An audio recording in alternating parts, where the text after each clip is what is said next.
Hello, everybody. Good afternoon.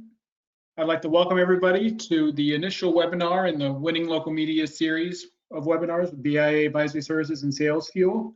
My name is Patrick Buono. I'm Marketing Manager with BIA Advisory Services, and I'll be running the webinar for you guys today. So we're going to give everyone else a few more minutes to log on and get settled. So as they're doing that, I'm just going to go through a few quick housekeeping items. I'm going to start off by reminding everybody that we are recording today's webinar, and that all registered attendees will be receiving an email from BIA with links to the on-demand version of the webinar, as well as a PDF of the slide deck. So keep a lookout for that sometimes tomorrow, and we'll keep you updated. If at any time during today's webinar you experience any technical difficulties, please just email us at webinars@bia.com. We have some staff that is standing by that can try to assist you. And then finally, we'd just like to encourage everyone to ask questions through today's webinar. We'd like to hear back from our clients and see what you guys are trying to do. So if at any time you have a question, please just type it in your questions box on your GoToWebinar panel, and we'll try to get to your questions throughout the webinar. If we don't have time, we'll be sure to follow up with you guys separately. So with that, I think we're going to go ahead and get things started here. I'm going to hand it off to the host of today's webinar, VP of Communications at Sales Fuel, Audrey Strong. Audrey, take it away. Thank you, Patrick. Yes, type those questions in. Patrick and I will both have the question window open, and we're eager to see what you guys want to know most about. Thanks, Patrick. Well, today's discussion is going to be with our panelists, and Celie Smith, the founder and CEO of Sales Fuel, is the one panelist from our company, and Tom Buono, the founder and CEO of BIA Advisory Services, are your two presenters today. The discussion will be as follows: the expectations and share of ad wallet for this year, analysis on shifts to digital. We'll also talk about winning local media in the verticals of finance, retail, leisure, auto, and political. And so now let's get this party started. I'm going to turn things over to Tom. Tom, take it away. Thanks, Audrey. I appreciate the opportunity to be with you guys again this year. We had a great series last year. I enjoy working with Lee and Audrey on these. We're going to start with a look at 2022 right now. And as you can see on the screen, this is one of our slides from BIA Advantage. It is our estimate of the total local advertising spend for 2022, split between the 16 different media that we track. I think one of the key factors here is that we're seeing an 11.4% increase in total local advertising for this coming year, growing from about 155.5 billion in 2021 to 173.3 billion this year. Now that growth rate is a little bit distorted because it includes $8.4 billion of political advertising. So if you exclude political, we're looking at about a 6% increase in local advertising for 2022. This estimate and the associated growth rates for the different verticals, categories, media, and markets vary based on a number of factors.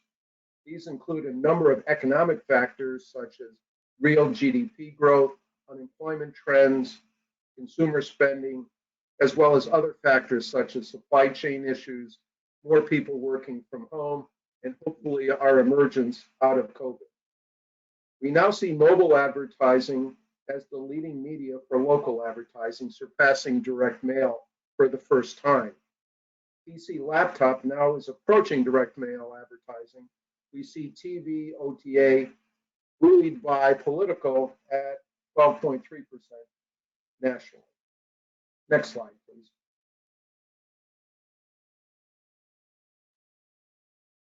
As shown on this slide, local digital advertising continues to approach the amount spent on traditional media. Keep in mind that 6.4 billion of the 88 billion to be spent on traditional media will be related to political. Without it, local digital advertising would have surpassed traditional for the first time. Next slide.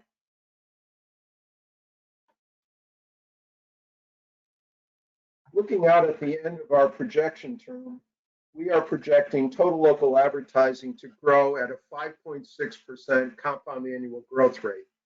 But we expect very different growth rates for digital as compared to traditional.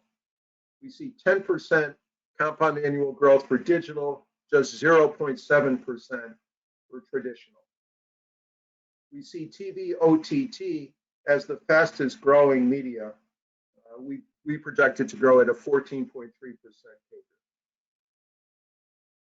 Next slide. One media we wanted to highlight is PC laptop, which is projected to grow at just under 12% through 2026. Today, we highlight some of the key verticals for that medium. As shown, we are projecting double-digit growth for PC laptop local advertising for a number of those verticals that are rebounding from the impact of COVID and supply chain issues, in particular auto, leisure, and retail. Next slide.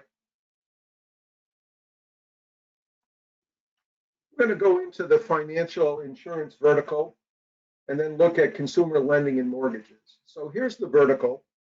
We estimate that it's going to be $24.7 billion of local advertising this coming year. It's the largest of all the verticals that we track. We track 12 different verticals, which this one consists of 9 subverticals. Mobile advertising is the leader, representing about almost 27% of the local spend. And this really is a strong vertical for digital advertising, which accounts for about 60%. Next slide.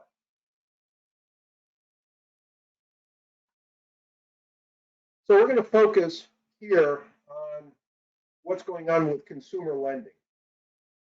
So what you see here is that we have consumer lending estimated at about $3.0 billion. And that is consists of what's happening with the 3 media channels: mobile at about 28%, direct mail at 21%, PC laptop at about 19%.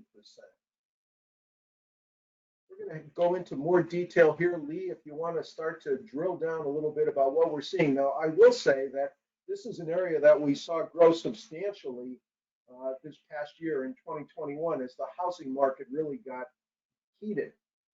We see this up about 50% in 2021 from 2020, and we've got it relatively flat at this $3 billion level now. Lee, I'd love to get some of your thoughts. This is going to be an interesting category for this year because we've got headwinds, tailwinds, crosswinds, you name it. So Patrick, let's go to the next slide. Let's get started on this. We're going to talk about consumer mortgages, and here are some tactical takeaways for all of you in media sales. And this is going to be really highlighted by the fact that the Fed is expected to increase interest rates in 2022. It's expected, Goldman Sachs estimates that the Fed will increase interest rates 4 times during this calendar year, and potentially even more to help head off inflation concerns. So that's going to have a definite impact then on home lending, consumer lending particularly. So nonetheless, there is a major opportunity to target millennials still while the rates are low. Millennials make up 32% of the market for consumer lending for housing, and will make up almost a third of it by 2025. And also, it's interesting to note that most of them plan to buy townhouses or pre-owned houses. And even though the refi applications were lower last year, they would still make up 60% of the mortgage market overall. And another thing to keep your eye on is not just on the millennials, but also the older demographics. And there is growth in reverse mortgages as well, which is basically just a loan on your existing home, using the equity that's in your home already. But the older demographics then are also prime targets for that as well. Patrick, next slide.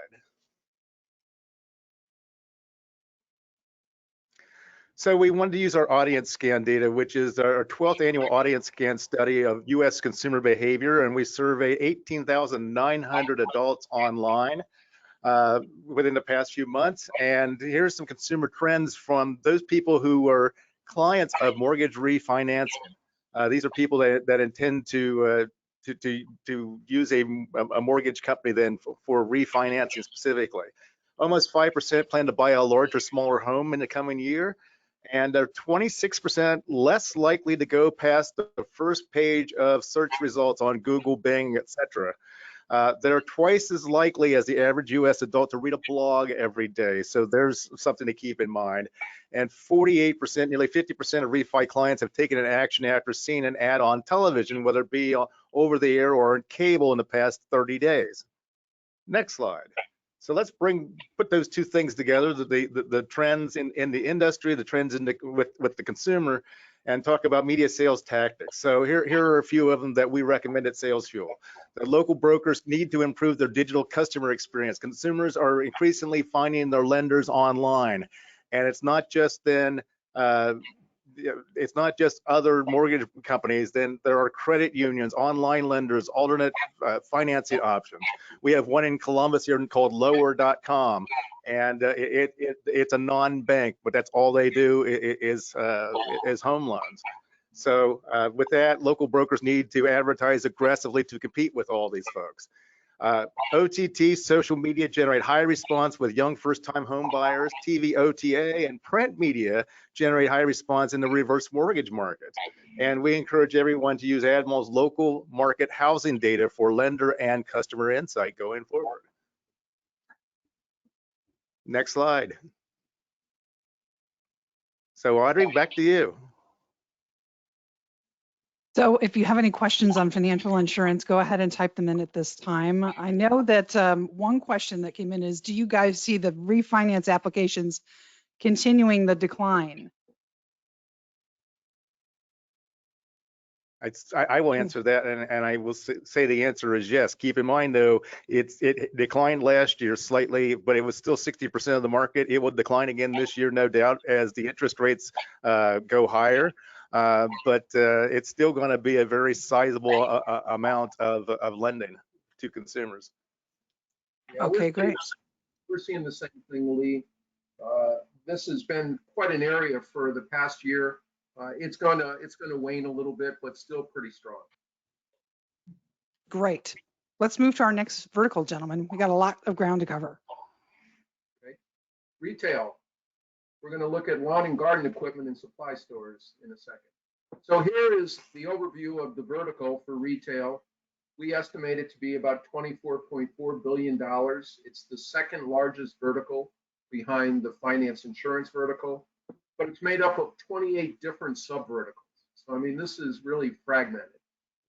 We see this as a vertical in which direct mail dominates. This is really something compared to what we see in a lot of the other verticals for direct mail. We've got total traditional at about 60%. So this is, you know, kind of the old line advertising. Radio and TV do okay. Clearly, there's some shift going on to digital, but it's not nearly as much as some of the other verticals. Next slide. So the one subvertical we wanted to highlight is lawn and garden equipment and supply stores. And I've got to say, this is an area that's really near and dear to my heart, because this past year, riding lawnmower in the latter part of 2021. And I can tell you, it was not easy to find due to the supply chain issues, and the delivery was a month late, which made a difference for me by hand for an extra month. We see it at about $1.1 billion. You can see direct mail is strong in this category at 39%. Overall, it's an interesting one to look at and certainly seasonal. Lee, let's hear some of your comments on what you're observing. Well, and I will add on to that. It's like, for me, it was a snow thrower, and of course, unfortunately, I need that in Columbus, Ohio right now, but although it's 25 and sunny here today. And I just, you know, it was such a frustrating time trying to find one, and whether I just decided to have my existing one repaired. So it's interesting, because that's going to be one of the first things I want to talk about. So Patrick, next slide. So because of inventory and supply chain challenges, that means owners like me and Tom will want to get their old equipment repaired and serviced, whether it be to tide us over until our new stuff comes in, or whether it means we just can't get it and, you know, we need to make do with what we've got. So the stand-on mower category is expected to be a real sales booster in 2022, and so that's something you want to talk about with your outdoor power equipment dealers. Another thing that's very interesting: the state of California has banned gas-powered lawnmowers and leaf blowers. And the states of New York and Illinois are considering similar bans. And there also might be other markets, I can't say municipalities, there it is, yeah, out there that are considering similar legislation. So because of that, electric is expected to be amount to 50% of the walk-behind rotary mower market by 2026. And another thing to keep in mind, May, June, and July are the peak sales months for outdoor power equipment, but ads often start in March. So once you're done listening to this webinar, it's time to get to work if you haven't already, as far as engaging your outdoor power equipment dealers. Next slide.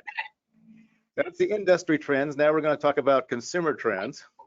And 9.7, nearly 10% of customers or consumers plan to buy outdoor power equipment in the coming year. 17% of them plan to attend a home or garden show. And this is notable because we haven't had a lot of in-person events over the past couple of years. And so, you know, you have almost 1 in 5, we'll say 1 in 6 people that intend to buy want to attend a home and garden show in the coming years. So particularly good news for anybody, whether it be Gannett or whether it be radio stations or anybody that's involved in event planning, event marketing. That's good news there.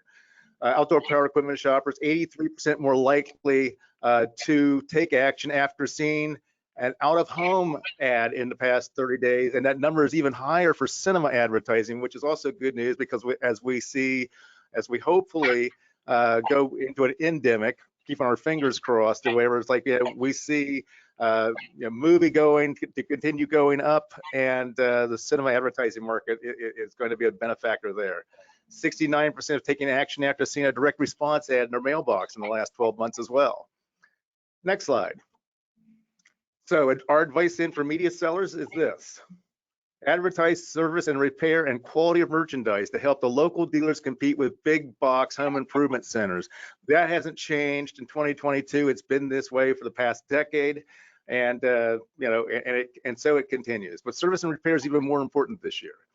Have strong working knowledge of available co-op advertising programs. Did you know that 51% of these dealers spend less than $500 out of pocket a month on advertising? And because so much of it then is coming from co-op advertising. So also keep an eye on promotional financing offers from the manufacturers and new products. These need to be advertised locally.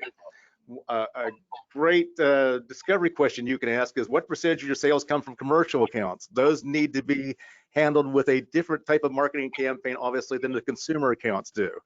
But now with digital, it's like, you know, you have the ability then to help them out more with commercial accounts, even if your primary media is not B2B.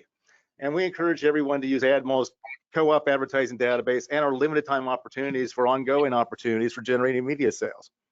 Audrey, back to you. Okay, so this is great. People are starting to get engaged. We have a lot of questions. If we don't get to your question, we will answer it after this, so don't fret, but go ahead and type them in. First of all, Lee, can you repeat what OPE stands for, that acronym? We have a Outdoor power equipment. There you go. Outdoor More power equipment. Somebody else would like to know, in the retail vertical, what you gentlemen think about the supply chain improving. If there's any data on that. Any thoughts? Data on that specifically. We'll have to do some research related to that question. I mean, overall, we see the supply chain issue waning as the year goes on, and this really hits the auto, which we'll talk, the auto vertical, which we'll talk about in a little while. But it's more in the second half of the year that we see a lot of the supply being brought back in. So it's really a combination. So many outdoor power equipment products then are not manufactured in the United States. So what you have then is like people that overseas, in particular, how they're dealing with the pandemic. And then you've got the issue of logistics and getting things in the port and getting them out of port and then out to the local dealers. So this is something that we're going to see continue at least through the first 6 months of this year. And we'll keep an eye on it then and revise the forecast for the second half of the year as we get a little closer to it. Yep. For some of the different products that it's just taking too long to do it by ship, and that we're starting to see FedEx and other applications to try to hurry up things for certain kinds of products. It's really a mess of what the product is and where it's coming from. Question that came in is, do you see the impact on top 3 marketing media mix influenced by co-op funds? Oh, completely. Absolutely. It was one of the reasons why when Tom mentioned then that this is a sub-vertical, for example, that is still heavily reliant on the traditional media. Co-op is the main reason why, if you ask me. What do you think, Tom? Absolutely. That's clearly the case. More so with this vertical than the others. Sort of dovetailing off that, question came in, is insurance co-op shifting away from print? Any thoughts on that? We're not seeing that the co-op programs themselves shifting away from print. Obviously, we are seeing in the financial services sector a lot more co-op being focused on digital. And certainly that's where the providers and the insurance companies and the like are steering their agents toward that. But now the print advertising is still available. So it's like if you're selling print and you're using co-op or whatever, continue to do so.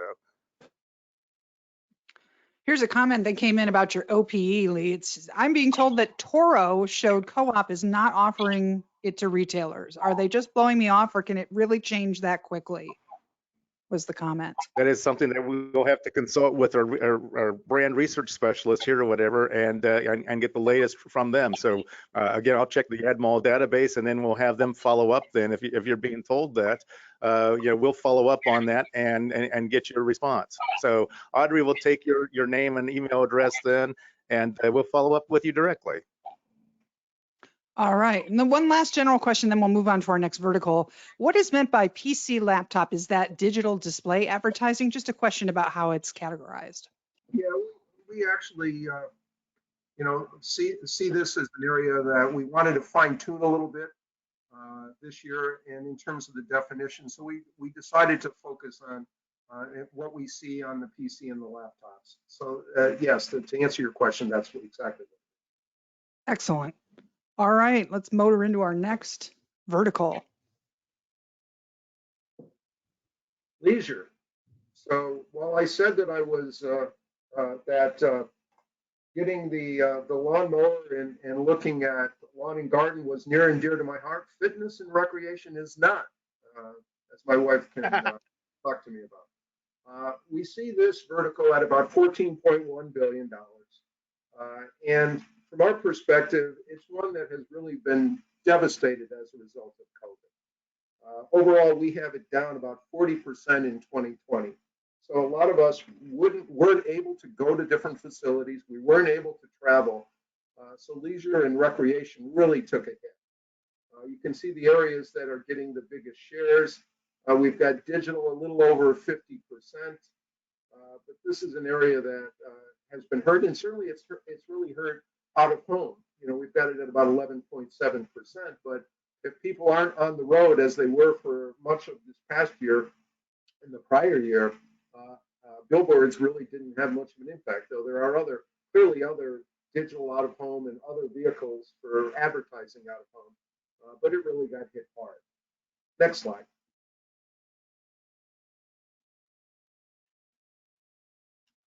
So we've got fitness and recreational sports centers at about $1.1 billion. You can see that mobile, PC, laptop, and out of home are the three larger categories that we're looking at. It is an area that digital is quite strong. And we're going to go into some details. Lee, what exactly are you seeing in terms of this subvertical? Well, it's interesting because you've got like a little strategic idea over there where it says help them extend their advertising with franchise support. So a great example of that is like Planet Fitness, for example. They require their franchise holders then to contribute 7% of their monthly membership dues to the company's national advertising fund. That's why perhaps you see them advertising so much. And so franchises really rule the day here in this particular category. So the other thing too is like, you had mentioned, Tom, you had mentioned, your love of fitness and sports centers. However, I love it. It's like I go to Cycle Bar. I love the spinning classes. I do Soul Cycle when I'm in a large market. And lately, I've been doing the row house, which is rowing classes, which is great. So I love this category. So next slide, Patrick. Let's just dive into it. Yeah, I appreciate that. So industry trends and forecasts. Nearly 40% of American adults never exercise, ever. The least active states are Mississippi and Tennessee. Minnesota, surprisingly, and California, not surprisingly, are the most active. So again, franchise owners is your key to generating advertising revenue here. And I mentioned the Cycle Bar, I mentioned the Row House, and like that. In Columbus, for example, there are 2 franchise owners that own all of those boutique studios. So typically, a single franchise owner will have multiple locations in one market, and they'll have more than one brand that they're advertising. So it's like there is bigger opportunity for advertising there than might be readily apparent. The online fitness apps are a major threat to budget clubs. I mentioned Planet Fitness, for example. That's one of them. So whether it be Apple Fitness or any of the other apps that are out there where you can do your exercise and stuff like that online, it's a major threat. Peloton, not as much as it was last year, as an example, but nonetheless, there's so many of them. Many Americans are expected, though, to return to clubs and classes, though, and away from their at-home fitness equipment. And that was the example that I was talking about with Peloton, and they're decreasing sales, and their glut of inventory right now is because of that particular trend. Next slide. Now let's talk about the consumer trends. And that 9% of the adults plan to switch to a different gym or health club in the next year. What this means is that they're not satisfied with where they're going right now, and they're actively looking to switch to a better one, and they will if they find one that they think is a better alternative for whatever reason, whether it be price or the exercise machines or the classes or the fitness trainers or anything like that. And it's important to note that 1 out of 5 of those switchers go to the gym or go to classes at least twice a week. So they are 69% more likely to need at least 15 recent online reviews to influence their decision. So this really calls for the need for reputation management. Next slide. So our advice then for media sellers is to target adults 45 and under. They make up 80% of the specialty fitness club membership in the United States. Promote the advantages of in-club classes versus at-home classes, whether it be the social aspect of it or or some of the other things that you have in the club. And so much of the club revenue, it doesn't necessarily come from memberships. It comes from the smoothie bar or the merchandise sales or the trainers and that sort of thing. So something to promote there. Include advertising on mobile phones and social media, because 50% of potential club switchers have taken action after seeing ads there in the past 30 days.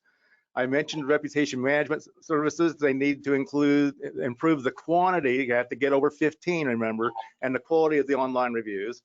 One great question to ask is, are free first-time classes or drop-in classes are available? Because if they are, it's a great way to trial a studio. And you can use Admiral's local healthcare needs for even more customer insight like this. Audrey, back to you. So leisure is just a massive category. I can't believe we don't have more questions coming in, guys, on this one, but we do have some general questions that came in. I'm going to ask those first. We turned them off when we started talking about fitness, I think. Wait for that. Maybe that's it. But that's it. Somebody is asking, why do you see direct mail still being so commonplace in advertising? No, we get that question a lot, and people always look at our numbers. I mean, we have direct mail as a big category. As I said earlier, it was the largest category for many years. It just for the first year, it's no longer number one. But it really has to do with geo-targeting locations, the proximity to the businesses. We all see the amount of material that we get in our mailbox that's junk, but a lot of it is targeted advertising from local businesses. And it's a cost-effective way for small businesses to try to get their message out. Yeah. The other reason is that people keep buying it because it keeps working. When it comes then to ad response, then direct mail and direct response advertising is only slightly behind television, social media, and online search and mobile when it comes to ad response. So, it's working for them. So that's why they keep buying it. Yep. Okay, we've got some vertical questions that have come in. Good. Thanks everybody for participating. A comment first, is there a plan for a deep dive into the leisure vertical? Is a huge part of Q2 to Q4 advertising. Thank you, Michelle, for that comment. Duly noted. Tracy Smith asks, can you get fitness club owners to spend ad money not in January and February only? That's a challenge because the peak sales months for these clubs is January, February, and March. And so another question might be is all about retention. It's like how do you retain the 2-week wonders that show up the first 2 weeks of January, wherever never to be seen ever again. So a lot of it then, if you're talking about the boutique studios, then it has to do with maybe outdoor activities. Outdoor activities actually can be a real competitor then to the studios. You know, whether it be with cycling, for example, it's like, yeah, it's the cold weather months, period. Or it's when you have crappy weather. And but on the other hand, you have the yoga studios and you have everything else that's out there that are really year round. So it really is about knowing the studio itself, the gym, the fitness club, and everything like that, and the seasonality of that, and the outdoor competition as well as the indoor competition is how you address that. That makes sense. Here's a question. Do you gentlemen see any co-op for local franchisee groups of branded gyms and locations, i.e. F45, Orange Theory, et cetera, that incentivizes local spend? Some of it, yes, it varies by the franchise, definitely. But it's like a lot of it, though, is centralized, but some of it does incentivize local advertising, any type of advertising that's going to drive membership. It really depends on the franchise. Got it. Okay, so we're going to move on to our next vertical, which I believe is automotive. Another big one. Yep, here we go. Okay, Patrick, next slide, please. So the auto vertical was devastated by both COVID and the supply chain issues. And we don't see it getting back close to the $16.9 billion that was spent in 2019. This is a vertical that saw over 30% declines in both 2020 and 2021. Now, we are expecting a nice rebound as both of those limiting factors wane. Pent-up demand pushes the industry forward. This is a vertical where the shift to digital has been strong throughout this period. Clearly, television once dominated this space, still is a strong position, but clearly that's changing. And it's still a sizable category. It wasn't the largest for many years for television. It's still up there. Political obviously will have a major impact on TV this year, but this is one that we see coming back though. It's just going to take some time. And let's go to the next slide, talk a little bit about new car dealers. So with new car dealers, we're estimating about $3.7 billion. But, you know, as we looked at our forecast at the latter part of last year, what we were hearing was that there was no inventory at these dealers, no new car inventory. So all of a sudden in the latter part of last year, new car dealers just decided to cut local advertising altogether. So there was a major fall off, which really hurt the industry as a whole in terms of our clients and a lot of the people that are dependent on advertising from new car dealers. Now, we still see that as a troubled area, but we see it emerging in the second part of the year. So we're bullish. It's not going to get close to where it used to be, but certainly it's moving in the right direction. Lee, what are some of your thoughts? Well, whenever you guys come out with a new forecast over there at BIA, naturally, I dive right in. I'm a data geek or whatever, so I like to really consume as much as I can. And one of the things that kind of struck me is that, and I've seen this from other sources as well, but one of the things is that it seems like automotive is the only major category that has not rebounded back to 2019 levels. Everything else is either at the same level, close to the same level, or above that level right now. So, but nonetheless, this applies to something what we were talking about earlier with consumer mortgages. It's like, despite being down, it's still a major category. So we're going to talk about that. Next slide, Patrick. So the industry trends, there will be fewer manufacturer incentives this year because of the tight supply. So the average, predicted average of nearly $1,600 a vehicle in December 2021, that's down, I would say about $700 per vehicle from a year ago. So it's these incentives then, that drive a lot of sales, drive some advertising as well. And so, they don't need to incentivize sales when they're selling everything that hits the lot. So that's something that we see that's going to continue again, at least through the first 6 months of the year, maybe the first 3 quarters of the year. Something to take note of, though, is that some brands' co-op plans now cover advertising of certified pre-owned vehicles, and there are just a few of them listed right there. More of them are in the AdMall co-op database. We do expect improved inventory in the second half of 2022, and it's not just we. I'm talking about Cox Automotive and other sources like that are projecting that. They're projecting sales of 16 million vehicles, and that's up 1 million from 2021. But again, not the greatest, but it's trending in the right direction. Again, the driveway is the dealership, though. The online buying apps are becoming even more significant, and that represents a challenge then to local dealerships.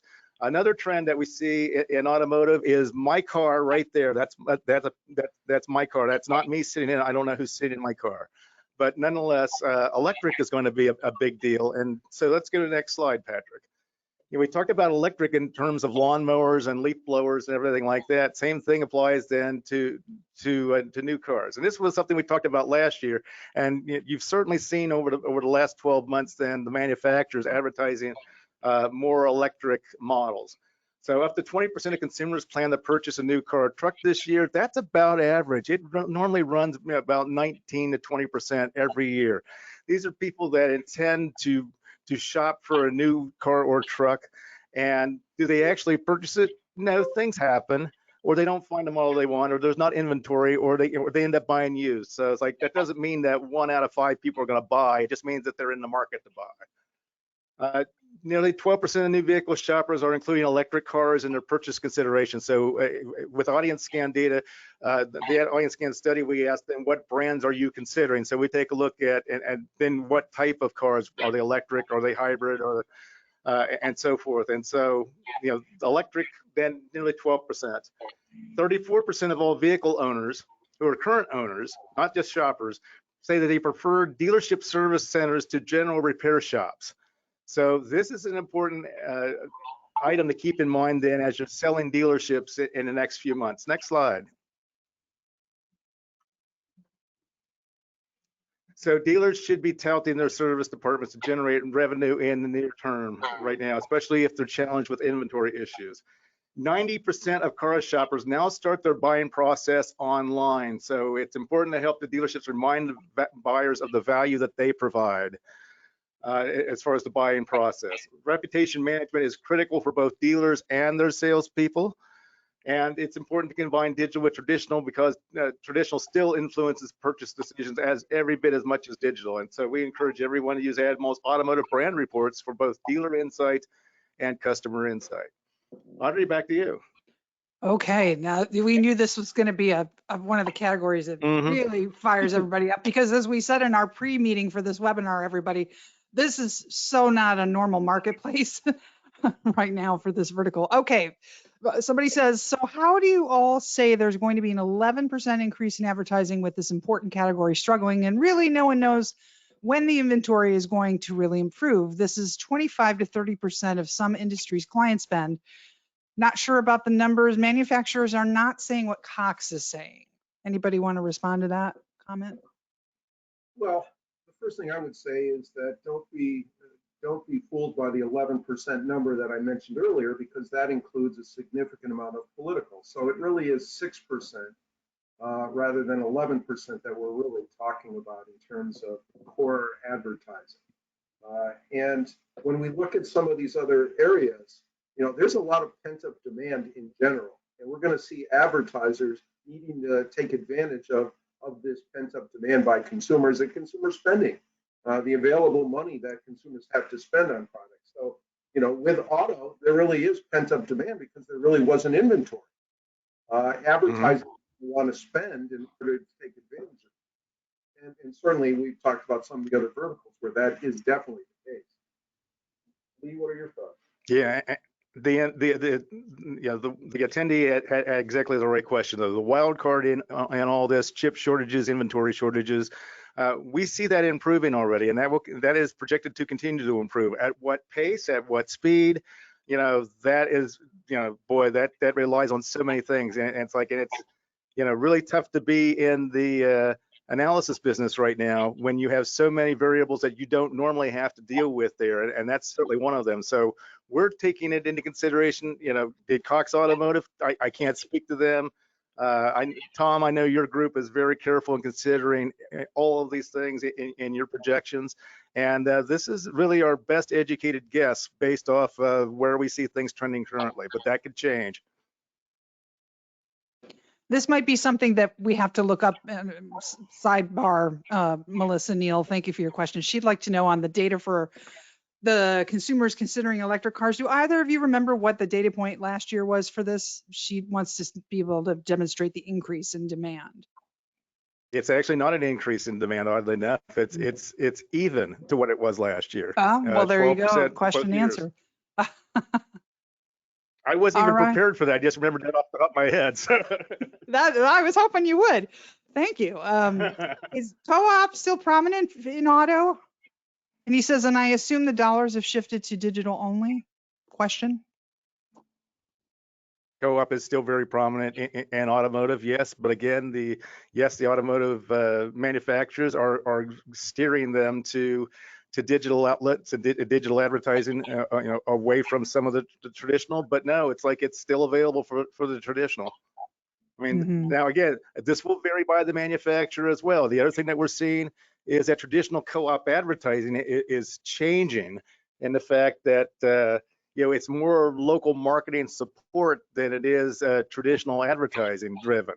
So that's another thing that you have to take a look at and dive into the co-op plans and kind of look at what local marketing support is available, whether that's done through a digital agency, whether that's done through different incentives then to the local dealership or other things like that. That landscape is changing. So like co-op advertising does not mean just traditional advertising. Got it. Comment that came in, pre-orders are the new currency for new car dealers. Yeah, I know somebody that lives near me that ordered a car 6 months ago and just got it. I know somebody that ordered put down a down payment on a Cybertruck or whatever, and they won't see it till 2023. So, wow. Here's a good question. Service departments are seeing a lot of turnover and not enough technicians on a daily basis. How do we combat this other than with a recruitment campaign?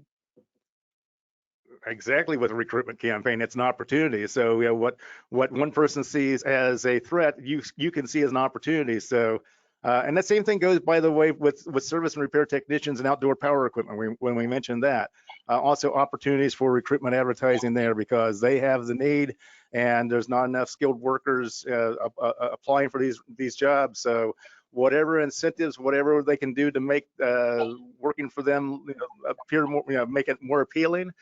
To get people to apply for those jobs, that is the role of a good advertising and marketing consultant to step in and help. And an excellent pun submitted by Tracy Smith saying, remind everyone when it comes to automotive spending, your mileage may vary. Thanks for that comment. That's a good one. We want to make sure all the Smiths have to be such smart asses. All right, we're going to move over to political. We want to get everybody out of here on time, so. Okay, Patrick. Take it away. So as I mentioned earlier, we're estimating political at about $8.4 billion. This is somewhat comparable to what it was in 2018. Obviously, 2020 with the political election was bigger, closer to $11 billion. There's a lot of money that's being raised, and there's a lot of excitement and discussion about this upcoming midterm election. So there's also a lot of current senators and congressmen and women that are no longer going to be running. They're not going to be incumbents going back to elections, so they're getting out of the game. which creates more opportunity. And it really varies significantly from market to market. A lot of our work is trying to track what's happening in each of the 200 plus markets that we look at. It remains an area that television still dominates. We've got television getting about 3.7 billion out of that 8.4. And of course, there's more digital, but television creates the general awareness, and it certainly can be connected to the news programs. Digital can really fine tune and go into more detail. So really, it's an awareness and that purchase funnel all the way down. Creating the awareness is still real important on the political side. Lee, your thoughts? Here's a stat that everyone needs to keep in mind if you're selling political advertising. And I didn't do a slide for it. I wish I would have, but so I'm just going to drop it on you right now. Is that the Federal Elections Commission? I'm pulling this straight out of the AdMall report, by the way. Experts believe that voters must hear or see a political message at least 12 times before it sinks in. 12. So if you ever wonders, like, I am so sick and tired of seeing that ad for insert candidate's name here or whatever, that's why. 12 times. So that's a lot. What's that, Tom? That's hard. That's a lot. I was surprised. Well, it's so much in sales too. We say then too, when you're prospecting a new account or whatever, it's like, don't quit until don't even think about quitting until the seventh contact. So, it's kind of similar there, but it's 12 times with political. And when there's so many political ads as we get thicker into the season or whatever, it's going to be harder to cut through that clutter. So one of the battlegrounds, though, it's not so much Republican or Democrat. Everyone talks about the independents. And the independents, however, they don't want to admit that they're Republican or Democrat, but they lean one direction or the other. So independents are not truly independent. I like to look at this in terms of ideological viewpoints, so liberal and conservative, but this is the one that's the battleground. And Patrick, go to the next slide. And that is the political moderates in the United States. Now, you might think there are no political moderates, that everybody's so polarized, it's either you're a conservative or you're liberal. Well, Gallup, for example, says that 35% of U.S. adults self-identify themselves as ideologically moderate. And that's 20% of registered Republicans, so they're not all the way over to the right. It's 35% of registered Democrats, so they're not all the way over to the left. It's the people there that can actually be liberal on social issues, but conservative on fiscal issues, or vice versa, and take a more moderate point of view. 30% of them vote in every single election. Another key point, particularly local television stations, a third of them regularly watch their local evening news every night. They're 32% more likely to rely on traditional media for their news, because they don't necessarily trust what they're seeing on social media and some of the online media. So they are more likely to support the causes of education and literacy, health and disease research like cancer research, and also the environment than the average adult. So a big battleground is going to be with political moderates, and we've got a lot of data on that from Audience Scan and AdMall. That's all I have on this topic. So one question. Oh, go ahead, Tom. No, I'm just saying that's a lot to mention.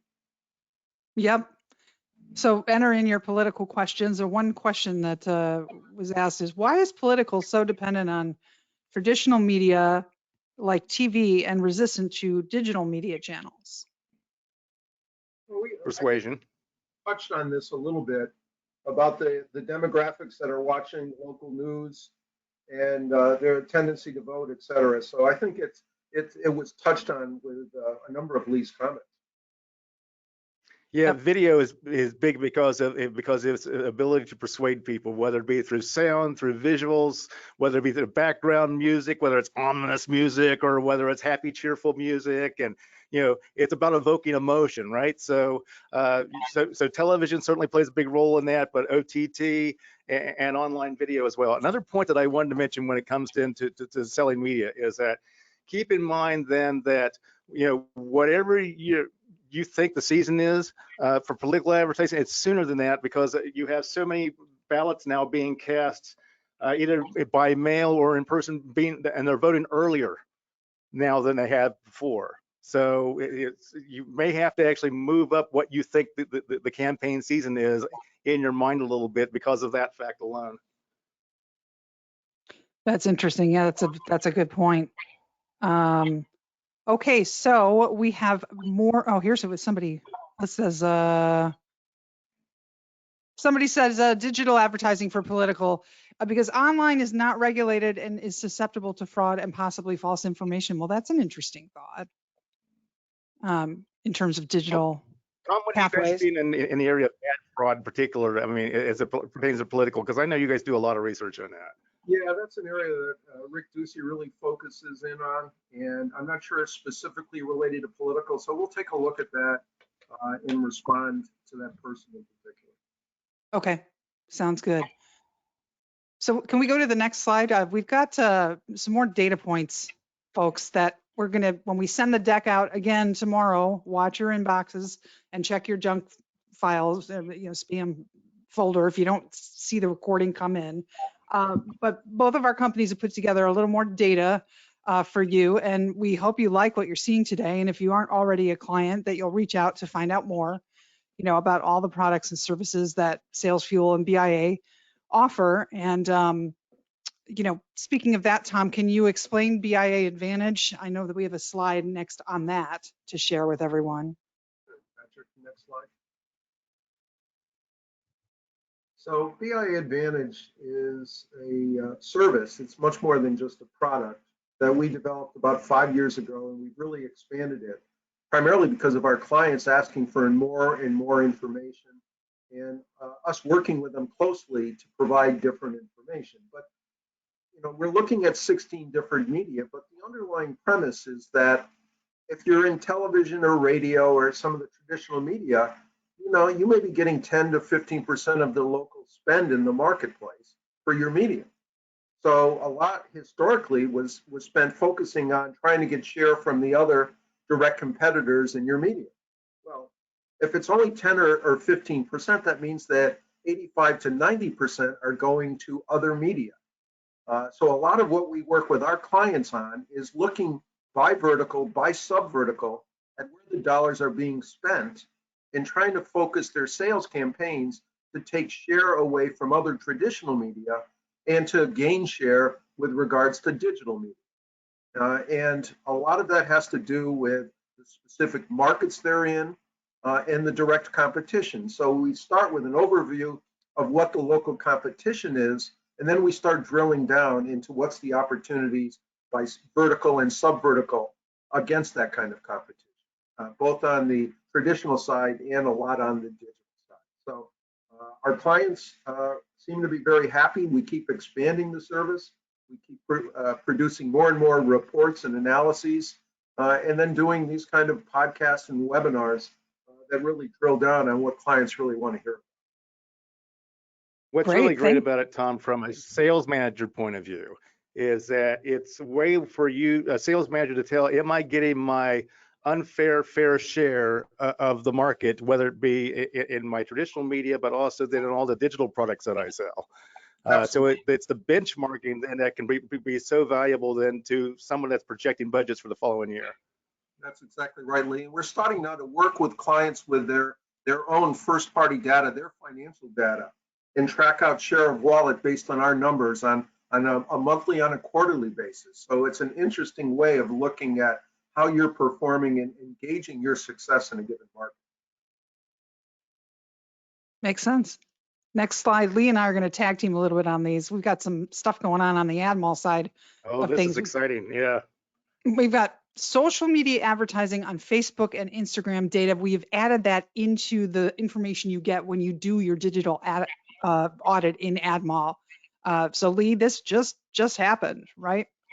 This is something that when we do an AdMall client survey every single year, it shows up when we ask the question, if you were president of AdMall, what change, would you make to AdMall? Invariably, this comes up. So this is our first bit of success that we've had in being able then to reliably gather this kind of information for you. And so it's telling you where advertising is being spent on social, on the two biggest platforms, which that means Facebook and Instagram. And you'll see there that you get social media ad samples along with the ads themselves, what the text is, where and when the ads were first seen. So it's something that's brand new that was added to AdMall Digital Audit just this month, and we're trying to get the word out to everybody. That's right. Next slide, Patrick. Also, if you are already an existing AdMall client, you know that we've been rolling out a badging program. Our next webinar is in 2 days from now at 4 p.m. Eastern. We're rolling out even more badges, and very excited about the sales builder badges. Explain, Lee, just briefly what a sales builder badge is. So we have the AdMall Sales Smarter Awards, and that's really great to be able to put that on your LinkedIn profile then that shows how good you are at media sales. But as I say in my book, Sales Cred, How Buyers Qualify Sellers, it's your LinkedIn profile, for example, should not be really for impressing your next boss. It should be impressing your next client, your next advertiser, your next customer. And so what a better way to do that than to have a badge on your site so that if a dentist, for example, is thinking about taking a meeting with you, and 61% of them are researching you as a salesperson before they meet with you. So how impressive would it be for them to see that you've actually been effective in building sales for other dentists? And this webinar is going to talk about how you qualify for such a badge, what the criteria is, and everything like that. And so this is Sales Fuel branded, and we have them for a plethora of different verticals for you to take advantage of, so that you can put this on your LinkedIn profile then, and when the advertisers go to look you up personally and everything like that, they're going to see that you are effective in building sales and generating leads for them. Yeah, so if you are a client of ours, this is, and you sometimes skip our internal leveraging ad malls, this is one you do not want to skip. Okay, and then one other thing that we're rolling out, and then we will wrap it up, is Team Trait. So this is a new SaaS software that helps you hire, optimize, and retain your salespeople. Next slide, Patrick. We want to show you what this looks like. This just launched this month, and it measures 100 professional mindset traits of job candidates and your current employees if you're going to promote from within. And Lee, you have something going where you're going to give 2 mindset profiles for salespeople for free. Teamtrade.com. This is exciting. That's all you do. You go there, you set up your free account. There's no obligation. There's no credit card. There's 100 traits, include work traits, whether it be stress management, time management, positivity, confidence, those types of things, or motivation. Are you motivated to win, competitions or make money? That's the number 1 thing for a salesperson, for example. Your behavioral traits, selling traits, though, is based off of 2 things. It's based off of both mindset. Do you have the will to sell, and do you have the skill to sell, which is also measuring your sales acumen? You put those 2 together. We're actually going to break it down and show you, is your strength in closing? Is it in discovery? Is it in connecting with a client? Is it negotiating, of overcoming objections, presenting, and the like? Critical thinking, this is where we get into empathy and things like that. Leadership traits, we're actually going to be able to show, hey, does this person, have the mindset then to be an excellent leader? This is very important because we see a lot of salespeople then get promoted then to sales managers when they really don't have the mindset to be a manager. And so this is what happens when, what drove them to be successful as a salesperson, they don't end up bringing it then to the management role. And we see that happen across all industries, not just media. So measuring the leadership traits then beforehand gives you a really good clue on that. So if you're listening to this, it's like, set up your own profile, measure yourself and a colleague of yours. Do it for your company, but do it for yourself. Go to teamtrait.com. Fantastic. Okay, last slide. And thanks, everybody. We're going to get you out on time. Questions and comments. You can write me at astrong@salesfuel.com or Mr. Buno, advantage@bia.com. We want to thank you all for attending today, and we hope you have a superb rest of your day, and we'll see you at the next one. Thanks, everyone.